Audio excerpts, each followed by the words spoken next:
저에게는 친하던 동생이 있었습니다.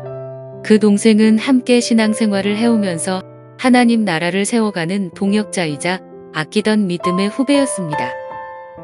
그러던 어느 날 그 후배와 관련된 어떤 사실을 알고서 큰 배신감과 실망감을 느꼈습니다.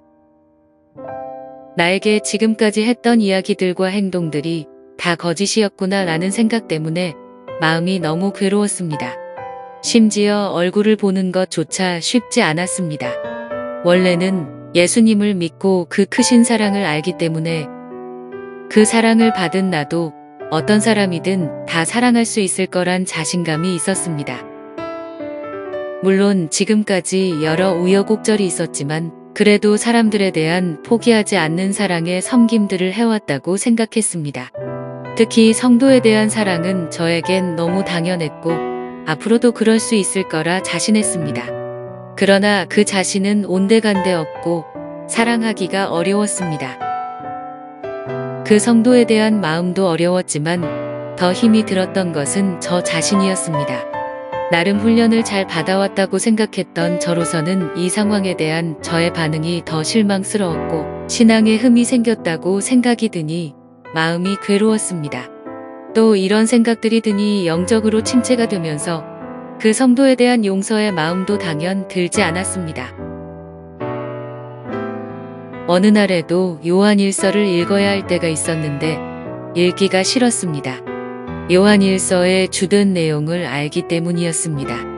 당연 사랑하라고 말씀하시겠지. 속마음으로 중얼거리며 끝까지 읽지 않았습니다. 그렇게 버티며 고집 부리고 있던 여러 날들을 지나 어느부턴가 차갑고 굳어졌던 마음이 점점 녹아지는 느낌을 받았습니다.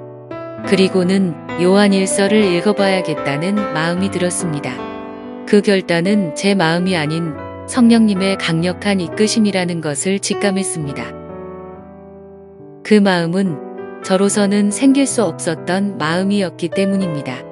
역시나 요한일서 내용엔 사랑에 대한 말씀들이 가득했습니다. 그 말씀을 쭉 읽어내려가는데 제 뒤통수를 치는 듯한 하나님의 말씀이 있었습니다.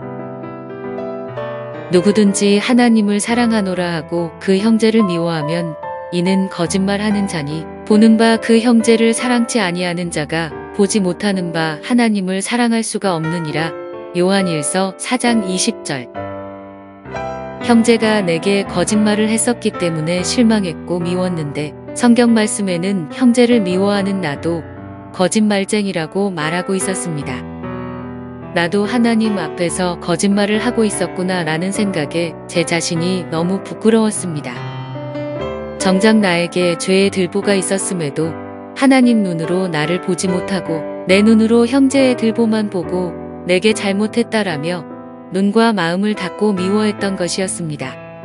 어찌하여 형제의 눈 속에 있는 티는 보고 내 눈 속에 있는 들보는 깨닫지 못하느냐. 보라, 내 눈 속에 들보가 있는데 어찌하여 형제에게 말하기를 나로 내 눈 속에 있는 티를 빼게 하라 하겠느냐. 외식하는 자여, 먼저 내 눈 속에서 들보를 빼어라. 그 후에야 밝히 보고 형제의 눈 속에서 티를 빼리라.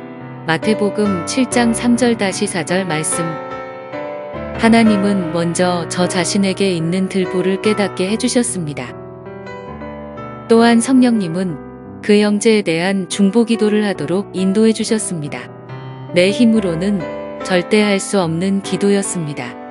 이것이 진정 하나님이 주신 용서라는 마음이라는 것을 깨달았습니다.